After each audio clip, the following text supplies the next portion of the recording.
Hey everybody, Rob here. It's time for a couple of stories from the ProRevenge archives. First one, act like a jerk and try to get me fired. Enjoy watching my promotion before you get fired. Let's jump right in. Background. I work for a communications company. We primarily sell internet-based all-in-one communication solutions for businesses.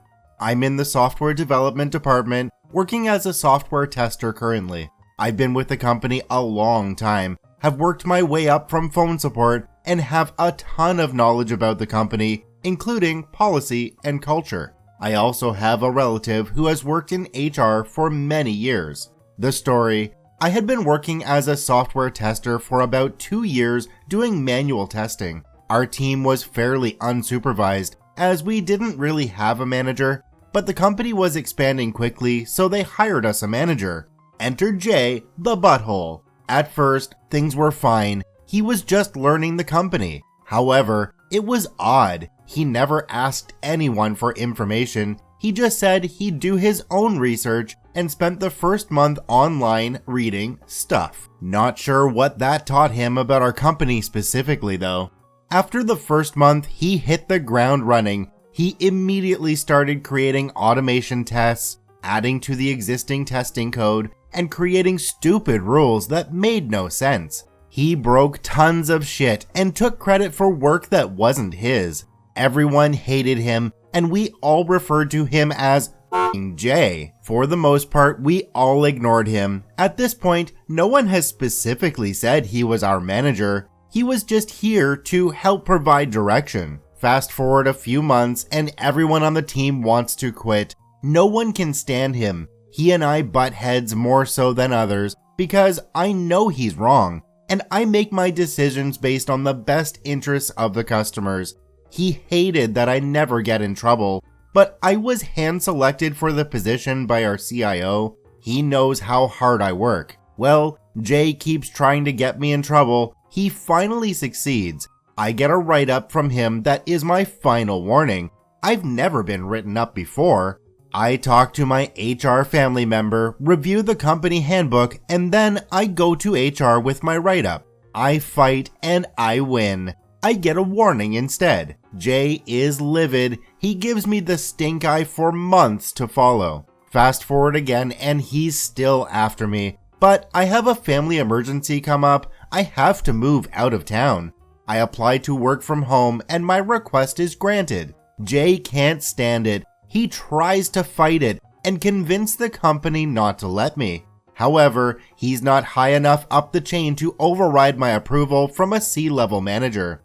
He's running out of time to get me fired. I'm in the office working late, daily planning for my move and finishing up some work to allow me time off for the move. One of the company's policies for our department is that everyone gets to work from home 1 day a week. You pick as long as it isn't Monday or Friday. People often use this to work from home when sick. Well, I have a medical condition that sometimes requires I take medicine that means I can't drive a car.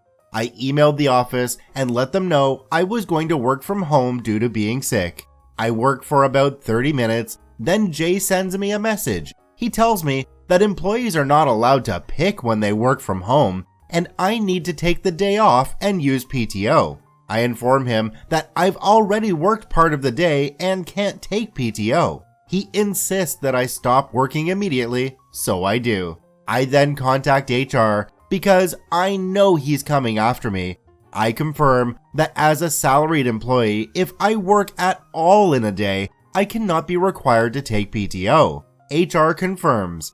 I forward the email to Jay. Once again, I've won the game, and he is so pissed I can see steam coming out his ears every time he looks at me. The next day, I'm back to work.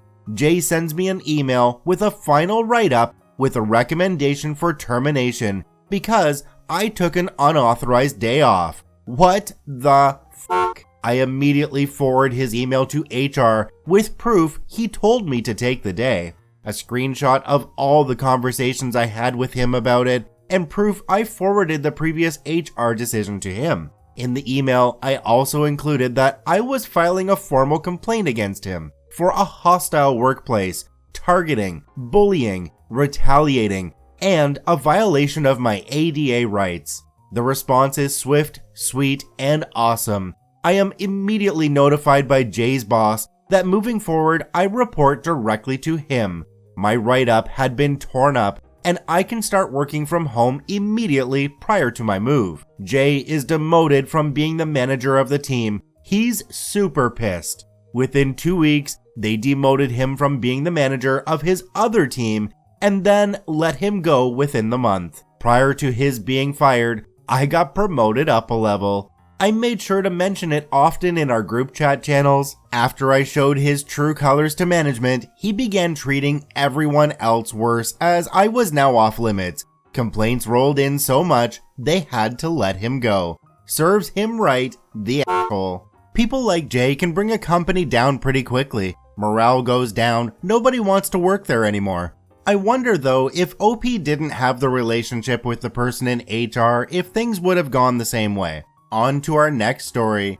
Fake friends try to take advantage one too many times. Let's jump right in. Today, I thought I'd share the story of Sam, not the real name. Sam does not make friends easily. He's not good at small talk, and to make things worse, he's suspicious of people who are too friendly for the reasons below. Sam made a lot of money at a young age. I'm not gonna say exactly what he did because I don't want him tracked down, but he made something that made him rich. Being a smart guy, Sam invested most of the money in long-term investments that will pay out a reasonable amount each month until he dies. So he doesn't live a rich life, but he never has to work again. A few years after his windfall, he got bored and decided to go back to college. There, he met some people who enthusiastically pursued friendship with him.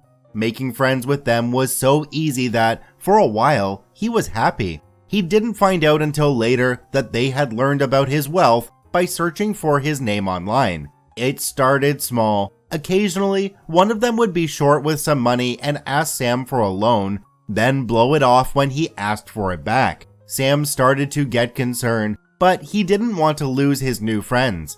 Then they all decided to go on a vacation together to a well-known amusement park. They pressured him into paying for the tickets, flight, and hotel rooms. Sam tried to explain that month to month, he wasn't getting enough money to pay for all of this stuff, but they swore to him that they would be repaid and ramped up the social pressure on him. He eventually caved and took an advance on his next month's payment to pay for the vacation. Then, as if all of that wasn't bad enough, they ditched him for most of the vacation. Whenever he'd try to hang out with them, they told him, "We made some plans to meet these other guys," or "We already ate." By the end of the vacation, Sam was forced to face the fact that they weren't really his friends. Sam was angry, and he had an idea while reading the local news. A local restaurant had created a dish that cost $1,000. It was mostly a publicity stunt, copying another restaurant that had gained a lot of publicity by doing the same thing. But Sam understood that his friends saw him as their ticket to the rich life. Sam started making sure that friends saw mentions of this overpriced dish several times a day. Eventually, it worked. They started suggesting to him that they should all go and try this dish. Sam made it clear to them that he was still paying off the vacation, and although he could get together enough cash to buy it for himself, he could not pay for their meals.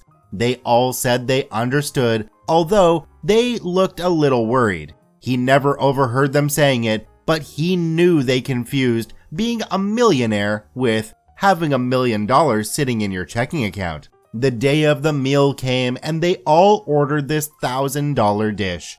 The restaurant's manager came out and asked them if they were certain they had the funds to purchase this meal. Each of them confirmed that they had the money and were ready to pay. Sam can't remember what was in the meal, but he says it tasted salty and slimy like French fries soaked in water. As the end of the meal grew near, the friends seemed to be more and more nervous.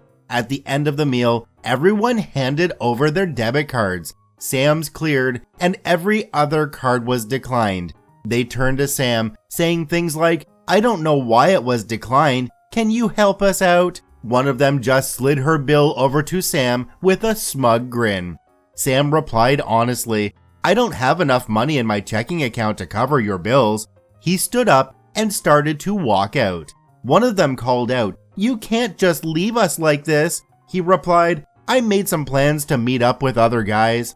Sam left because he didn't want anyone else to try to make him pay for their meals. He only found out afterward that the cops were called by the manager. The friends weren't arrested, but a police report was filed and they had to go to court. They had to pay both the restaurant bill and a large fine. Because they were in legal trouble, the university put them on probation. The best part, however, is that Sam told as many people as possible that they had tried to run out on a bill, which is the crime that they were going to court on and probation for. Sam figured that most people wouldn't want to hear the whole story, and he was embarrassed that he had been taken in, so he simplified it and implied that they had simply tried to sneak out of a restaurant. To their fellow college students, this was enough to turn the friends into pariahs. The $1,000 Sam spent to get rid of his so-called friends is probably the best money he'll ever invest. I want to thank both OPs for posting their stories to the ProRevenge subreddit. You can visit them at the links in the description below. Please go there and give them an upvote. Once again, this is Rob from Karma Comment Chameleon saying thanks for watching. If you enjoyed the video, please hit that subscribe button, drop a like, and share it with your friends, and we'll see you in the next one.